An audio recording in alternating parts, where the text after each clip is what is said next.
العافية. نروح الأخبار. يلا نروح. تداول نشطاء على مواقع التواصل الاجتماعي فيديو لسعودي يعلق ملابسه على كاميرا ساهر لمنعه من تصوير السيارات. خلونا نشوفه. تشوفون الربع هذا علق السروال بحي النسيم، تشوفون الله يجزاه خير، بيض الله وجهه ما شاء الله عليه، قلبه مع الشعب. هو صادق بيض الله وجهه. يعني أنا ما أعرف إن الملابس ممكن تمنع يعني التصوير. هي كاميرا فأي شيء يغطيها خلاص.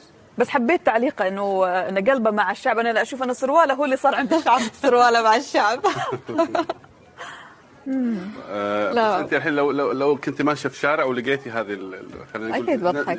لا بتضحكين بس بتشيلينها مثلا؟ لا طبعا ما راح اشيلها، خليه لا يصور الناس، حرام تعبوا ويدبلون عليهم المخالفات وحالتهم حاله. والله شوف المشكله انه ساهر الفتره الاخيره